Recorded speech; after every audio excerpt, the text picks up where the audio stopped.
The North American Nick looks like many other students. Here we see him in his natural habitat. He is ready to start his day in an adult education center. What luck we have to see him opening a pre-secondary reading workbook. Let us listen to him read from his manual.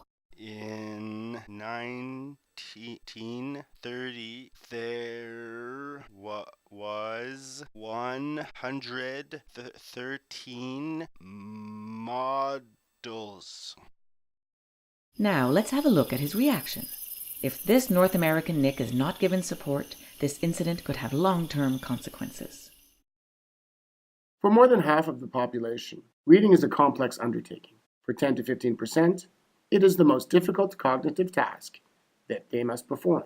Reading is a learned skill of paramount importance. One is not simply born with it, like the ability to speak. It is an extremely complex task that requires practice to achieve a certain level of ease. Proficient readers are not necessarily aware of what is at play when facing a written page. It can be a highly taxing exercise. The adult education paradox is that reading is essential to work in the activity books used in most adult education programs. Although statistics concerning our students show that the vast majority lack proficiency. Studies show that 75% of high school failures are due to reading difficulties. In this Reading Fluidity video, pedagogical consultants will find tools to help teachers in whose classes lurk members of the North American Nick species. Reading fluidity is comprehension through speed and accuracy. It also means the ability to instantly identify words correctly, implying expressive reading that resembles oral language. The best teacher in the world, using the most current and effective reading strategies, cannot guarantee that students will have an optimal understanding of a written text if they do not have fluidity. If reading is not fluid, all of the student's effort goes into decoding, which leaves very little room for understanding. Memory function is overworked and saturated. Comprehension becomes nearly impossible since all the reader's energy is focused on deciphering the words instead of understanding the meaning.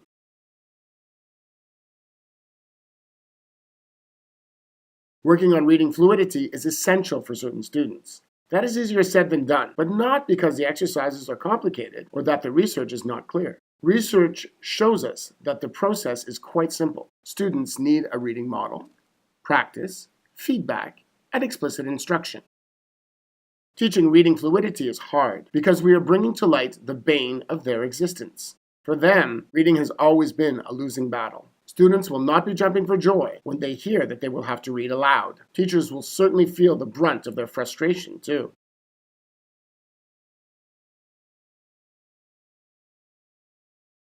So what can a pedagogical consultant do to help work with teachers and students, fostering teamwork to help overcome the obstacles that will most certainly appear along the path to success? Work with principals and administrators to make sure that the necessary support is available to the teachers committed to this type of pedagogical endeavor.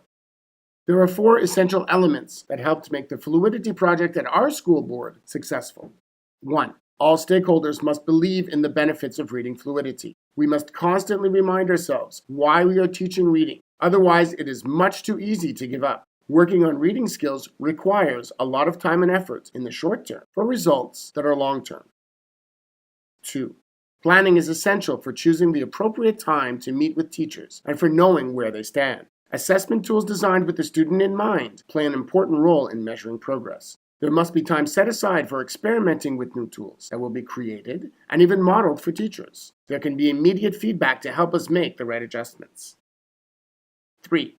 Look at the project like an experiment. We can then give ourselves license to be wrong. In this way, we relieve some of the pressure of finding the perfect solution, since we are simply testing what has been proven in the literature. There's no need to panic. No one will be injured if we make a mistake. The opposite could not be truer. If we do nothing, our at-risk students are the ones who will pay the price. We must follow up on our checks and balances. We must listen to frustrated teachers and act on those frustrations. We must look for solutions with them. We must help them to reflect on their practice. And 4, we celebrate our successes and victories. Highlighting the work that was done and the progress that was achieved are good ways to keep everyone motivated to pursue our ultimate goal of reading fluidity. At the end of the day, fluidity is what makes proficient readers.